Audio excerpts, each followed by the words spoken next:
The year's 1962. God damn it, there's nothing to read!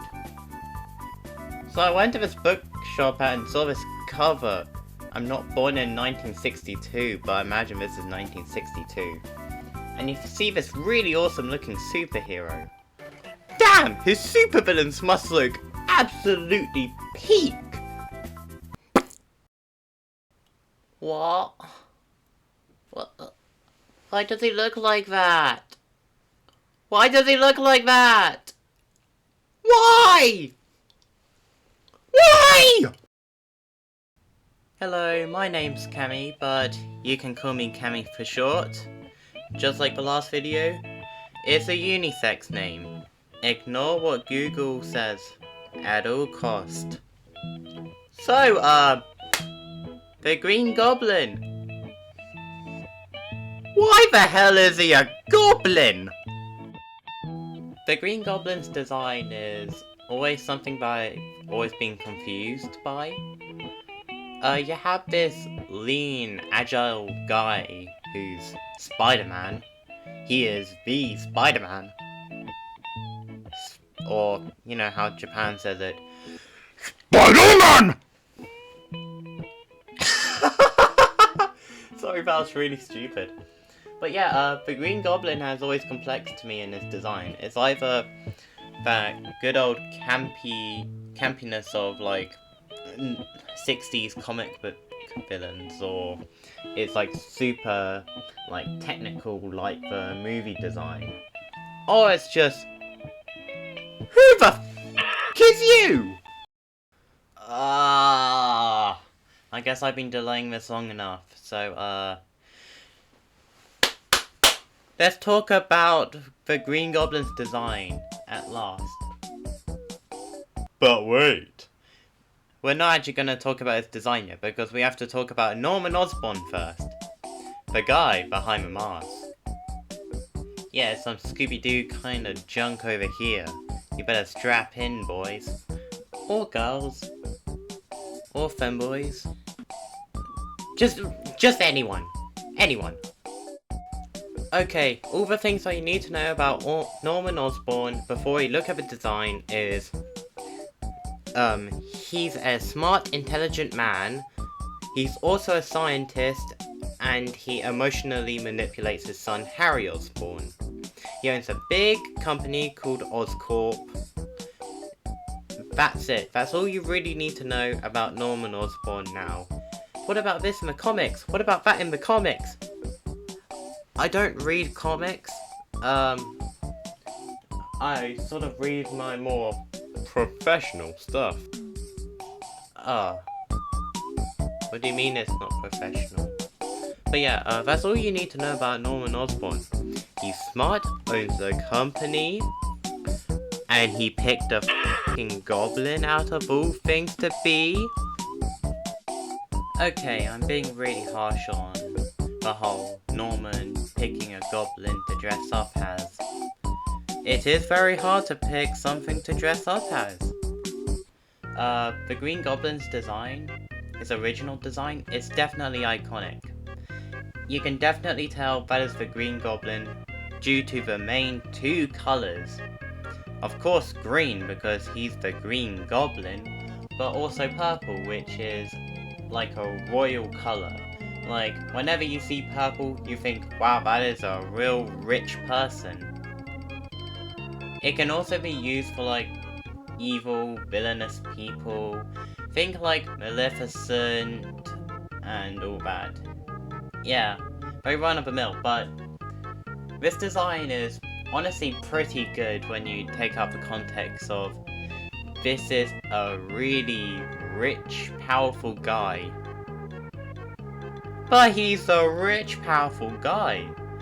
I don't know, if you're a rich, powerful scientist, then I kind of expect a little bit more of a, you know, more function over style type look, if you know what I mean. I think a character that does this very well is Dr. Octavius, or as he's more well known as, Dr. Octopus. He isn't trying to look like that to be an octopus, but the extra limbs, sort of makes sense. It goes hand in hand, if you know what that means. Yeah. Another thing that I want to add on is the Green Goblin. I'm really happy that he's green because it completely contrasts with Spider-Man's red. You know, a complete opposite colour on the colour wheel. Oh yeah, I'm not gonna talk about shape language when it comes to the Green Goblin because it changes like a lot. They're not really consistent with it throughout the original comic run, so yeah, but most I will say is, hey, give him more triangular techniques later on. So, let's hop into the next design. I'm only going to talk about two designs, which is the one that we already just reviewed, and also the Sam Raimi movie design. I kind of feel like every new adaptation that comes out of the Green Goblin after this point either takes cues from the original Goblin design, or they take cues from the Sam Raimi design. So, totally different. But god damn it, I'm biased! I grew up with this Goblin! How can I be mean to him? It's like pointing at your child and then saying, "You're cute," and then chucking it down the stairs until it bleeds. Lois, what the hell? That would be funny if it was someone else's child. So, if the comic Goblin was more about style over function, then the Sam Raimi design is very much function over style. But at least it has the Green Goblin mask.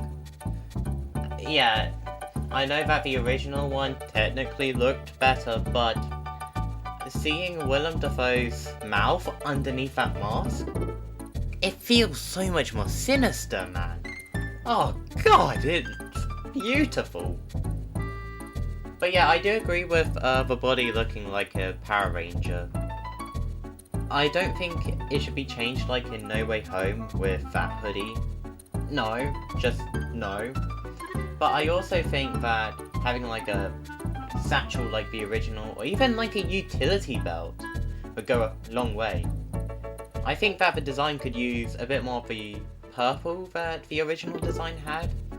Yes, that purple is put onto the, you know, his glider thingy majiggy. Instead of it looking like a weird cat thing, it's now a weird space shuttle thingy, but yeah, the design should use far more purple.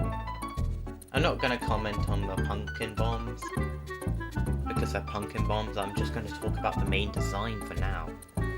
The other thing that I really like about this design, at least he looks like a intimidating villain.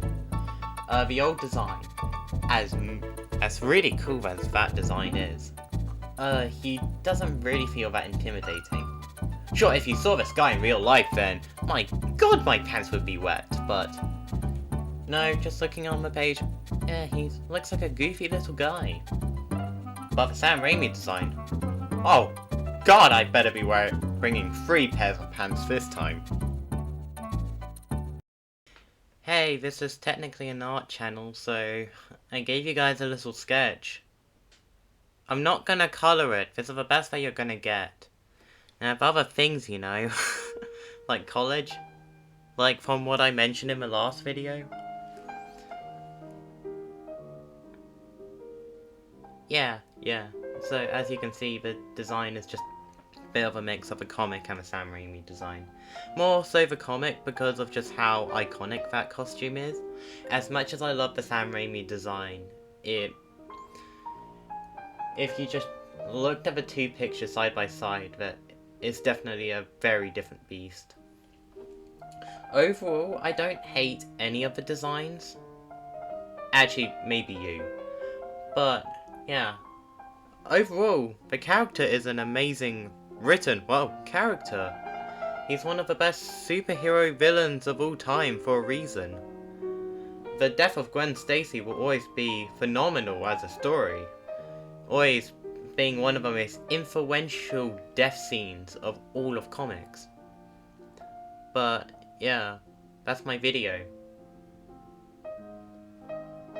Please don't search up my name on Google.